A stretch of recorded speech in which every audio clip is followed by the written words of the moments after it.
You miss them, and you hate that you miss them. You know what they did. You remember the nights you cried alone, the way they made you feel small, the apologies that always came too late. You replayed the worst moments 100 times. And somehow, you still reach your phone, hoping their name will appear. That's not weakness. That's not stupidity. That's not you failing to just move on. That is your brain running a program it was never supposed to run. A program that was built in the chaos of that relationship. And right now, it is running on full blast. This video is for everyone who has ever loved someone who hurt them and felt completely insane for still wanting them back. Stay with me, because what's happening inside you is not a mystery. It has a name. And once you understand it, everything changes. You didn't just lose a person. You lost a version of them, the version that existed in the good moments, the one who held your face like you were something precious, the one who laughed with you at 2 a.m. and made the whole world feel smaller and safer. That person was real. Those moments were real. And that is exactly what makes this so cruel. Because you're not grieving a nightmare. You're grieving something that felt like love. And grief that is complicated doesn't fit neatly into the story your friends keep telling you. They were toxic. Just forget them. You deserve better. You know that. Intellectually, you know that. But knowing and feeling are two entirely different countries. And right now you're stuck at the border. Here's what I want you to do. Drop a comment right now and tell me. Is it the good memories that hurt the most, or is it the hope that they could have been different? I ask because the answer tells you something important about where you are in this. You wake up and for 1/2 second, you forget, then it all comes back. You find yourself bargaining in your own head. Maybe if I had just said it differently. Maybe if I had been less sensitive. Maybe if I had stayed a little longer. You scroll their profile even though it makes you feel worse. You smell something that reminds you of them and your chest caves in. And here's the part nobody talks about. The relationship didn't have to be abusive in the dramatic, obvious sense for this to be happening to you. It could have been someone who was inconsistent, someone who was emotionally unavailable but occasionally breathtaking, someone who made you feel chosen one day and invisible the next. The pattern matters more than the label. Imagine a woman named Layla. She dates a man who, on their best days, makes her feel like the most interesting person in any room. He remembers the small things, her childhood nickname, how she takes her coffee, the name of the teacher who crushed her in 3rd grade. But when work is stressful, he disappears. He goes cold. He says things with just enough edge to sting, then acts like nothing happened. By the time they break up, Layla isn't sure if she misses him or just misses feeling that alive. 6 months later, she's still not over it. She can't understand why. Her friends can't understand why. But her nervous system understands perfectly. That's the thing about this kind of pain. It is not irrational. It is your system responding to something real, something your brain was trained to crave. And that training happened inside the relationship itself. Here is the science. And I promise it will make you feel a lot less broken. When you're in an unpredictable relationship, one where love and pain arrive in the same package, your brain releases dopamine. Not because the relationship is good, because it is uncertain. Dopamine is not the pleasure chemical. It's the anticipation chemical. It surges hardest when the reward is inconsistent. This is the same mechanism behind slot machines. You don't get hooked on a slot machine because it always pays out. You get hooked because sometimes it does. The randomness is the addiction.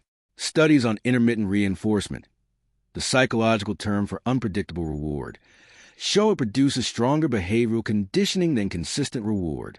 In plain terms, being treated well sometimes is more addictive than being treated well always. Your brain didn't fail you. It did exactly what brains do. The brain reacts to social pain and social pleasure in the same way it reacts to physical pain and physical pleasure. Naomi Eisenberger, UCLA Department of Psychology. Now here's the counterintuitive part. The part that genuinely reframes everything. The intensity of how much you miss someone is not a measure of how good they were for you. It is a measure of how much uncertainty they created in you. The craving is proportional to the inconsistency, which means the people who confuse you the most will feel the most like love, even when they weren't. That is not a character flaw. That is neurochemistry. There are 3 beliefs that are keeping you stuck right now. We need to dismantle them. The lie number 1: if you really loved yourself, you wouldn't miss them. The truth: self-worth and trauma bonding coexist. People with strong self-esteem get trauma bonded too. Trauma bonding is a neurological response, not a referendum on your value. Telling someone they wouldn't miss an abuser if they love themselves is like telling someone they wouldn't have a broken leg if they were more careful. The injury already happened. The lie number 2: time heals all wounds. The truth: time alone heals nothing. Time plus understanding plus pattern interruption heals. If you just wait without doing the internal work, you will carry this bond into the next relationship and the one after that. Healing is not passive. It requires you to look at the pattern and consciously choose something different. The lie number 3: the good times mean the relationship was worth it. The truth: the good times were real, and they were also used, consciously or not, to reset your pain threshold. Every time things got better after they got bad, your nervous system learned to tolerate more in order to get back to the good. The high and the low were not separate things. They were the same mechanism. Love is not a feeling. Love is an action and activity. Genuine love implies commitment and the exercise of wisdom. Scott Peck, The Road Less Traveled. The concept that explains everything you've been feeling is called trauma bonding. The term was first developed by psychologist Patrick Carnes to describe the strong emotional attachment that forms between a person and someone who causes them harm, specifically in cycles of abuse followed by affection. But trauma bonding doesn't require abuse in the clinical sense. It requires a cycle: tension, rupture, relief, over and over. Here's a simple way to understand it. Imagine a child who grows up in a home where a parent is sometimes warm and sometimes frightening. The child doesn't stop loving the parent. They become hypervigilant, exquisitely attuned to every shift in the parent's mood, constantly working to earn safety and affection. That hypervigilance is adaptive. It helps the child survive. Now bring that child into adulthood. Put them in a relationship with someone whose moods are unpredictable. The nervous system doesn't say, danger, leave. It says, I know this. I can work with this. I can fix this. The old wiring activates. And the bond that forms is not just emotional. It is biological. I want you to pause for a second, not just keep watching. Actually stop and ask yourself, is there a pattern in the people you've been drawn to? Not the surface details, the emotional pattern, the push and pull, the hot and cold. Take 30 seconds. This matters. Until you make the unconscious conscious, it will direct your life and you will call it fate. Carl Jung: trauma bonding is not about being weak. It is about being loyal to a pattern your nervous system learned to associate with love. The work is not to become less loving. The work is to update what love feels like in your body. I want to give you something you can actually use. I call this the REWRE framework. 5 steps to begin breaking a trauma bond. Not overnight, but deliberately. Step 1. Recognize the cycle. You cannot break a pattern you cannot see. Literally write down the cycle as it actually happened, not the story you told yourself about it, but the sequence. What happened, what they did, how you responded, what came next. See the pattern on paper. Name it. Step 2. Externalize the craving. When you feel the urge to reach out, to check their profile, to replay the good memories, don't judge yourself for the craving. Instead, say out loud, my nervous system is looking for a hit of a chemical it was trained to want. That's it.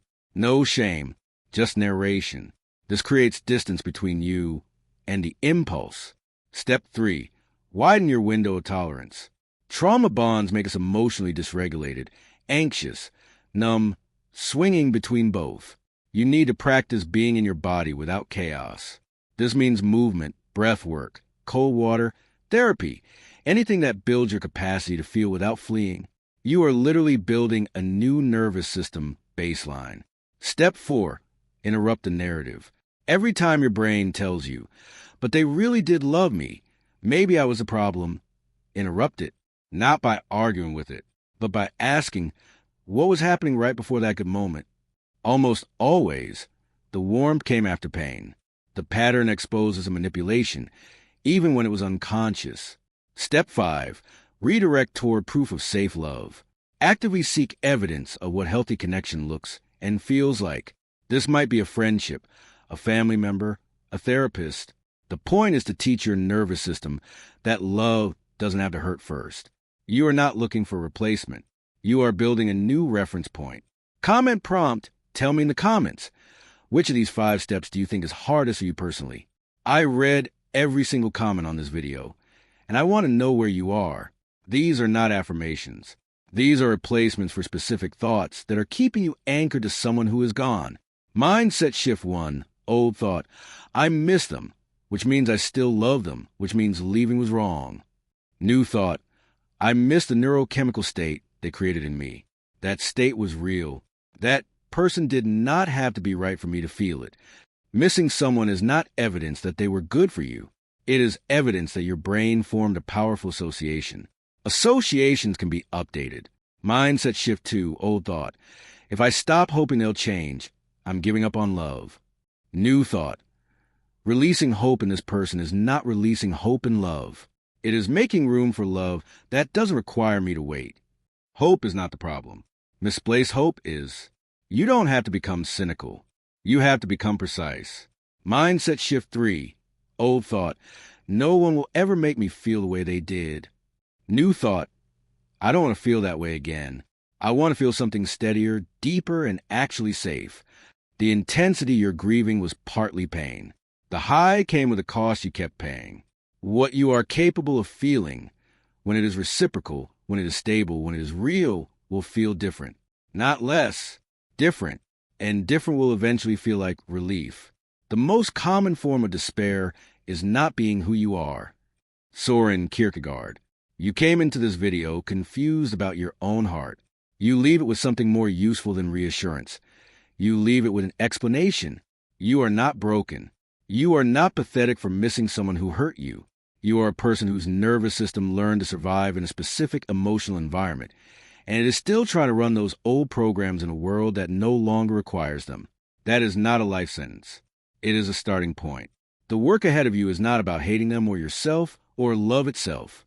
It is about learning the difference between intensity and intimacy, between chemistry and compatibility, between the love that woke something feverish in you and the love that makes you feel quietly and completely like home.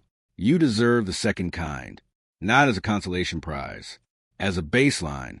If this video gave you language for something you've been feeling, please subscribe, because every week I go deep on the psychology of love, healing, and how we become who we actually want to be. Hit the notification bell so you don't miss the next one. And if one moment in this video hit you, one line, one idea, one thing that cracked something open, drop it in the comments. In the next video, we're going into something I get asked about constantly: anxious attachment, why you over-explain, over-apologize, and over-give in relationships, and the one thing that actually rewires it. You won't want to miss it. You're not stuck. You're just in the middle of something. Keep going.